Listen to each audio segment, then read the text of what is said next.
Ciro, ¿cómo estás? Bienvenido al programa. Hola, Pascal. Muy buenos días, encantado de estar en tu espacio como siempre. Gracias por estar nuevamente con nosotros. Cuéntame cuáles fueron las razones para otorgar estas medidas cautelares y que se baje este spot del presidente López Obrador. Pues como bien señalabas en tu introducción, Pascal, se trata de un promocional de los que tiene derecho a lanzar la presidencia desde 7 días antes del informe y 5 días después.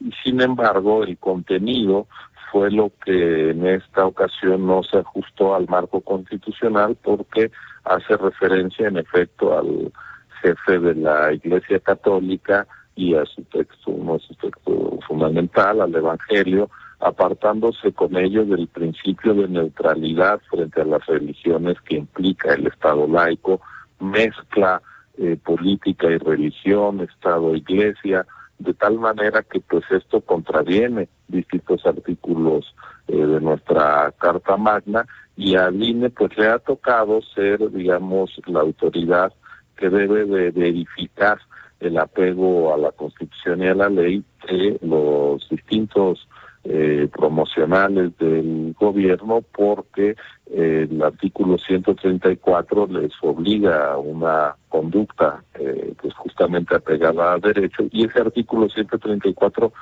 tiene desde 2008 vigente en la Constitución sin una reglamentación secundaria. Entonces, con base en criterios del Tribunal Electoral, el INE se ha vuelto en los hechos pues el guardián de la vigencia de ese artículo 134. Entonces, pues al analizarlo y encontrar estas expresiones que obviamente implican que no haya una equidistancia desde el Estado y desde el gobernante hacia todas las creencias, hacia las distintas iglesias y los sentimientos religiosos de las distintas personas, pues decidimos que estaba contraviniendo, o evaluamos que contravenía justamente esta independencia y neutralidad hacia todas las religiones a las que está obligado todo servidor público, sobre todo en sus labores públicas.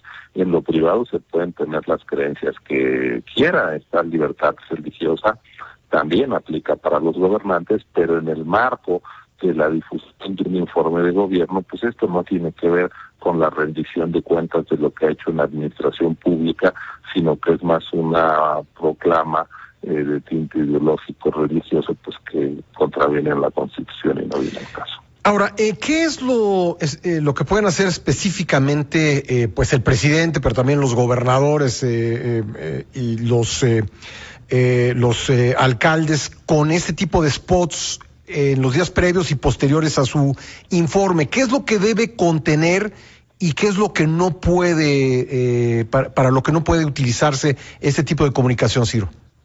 Pues los criterios jurisdiccionales señalan que básicamente, si bien no hay un formato que te diga tienes que usar estas frases y así, eso sería excesivo, pues lo que tienen que hacer es explicar en qué ha consistido la gestión pública del último año y no afectar a la Constitución o acortarse del laicismo, no usarlo como un instrumento de campaña a favor de alguna fuerza política, sino simplemente rendir cuentas. Es muy fácil decir se ha hecho esto, se ha puesto énfasis en tales temas, la agenda del gobierno está.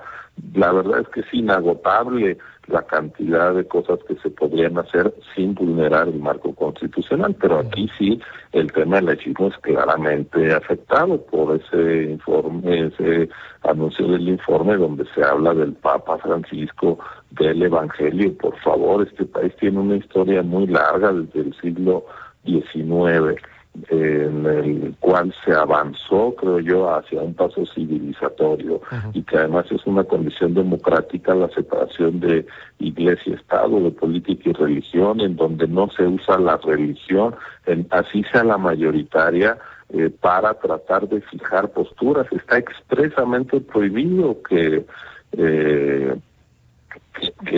al César lo que es el César, de Dios lo que es de Dios, es decir, no estar mezclando las creencias religiosas que son del ámbito estrictamente privado con la gestión pública. No se puede usar la religión para fijar posturas, para tratar de ganar adeptos, para fustigar a los adversarios. Eso es muy peligroso en la historia de las sociedades, lo vemos ahí donde no hay laicismo, la persecución hacia las religiones minoritarias, en fin, es algo muy importante de cuidar, muy delicado en el tejido de las sociedades, y yo creo que de ninguna manera nos convienen regresiones históricas a 2 siglos para atrás, ¿no? Pues Ciro, te agradezco mucho estas explicaciones respecto de la medida cautelar, muy amable.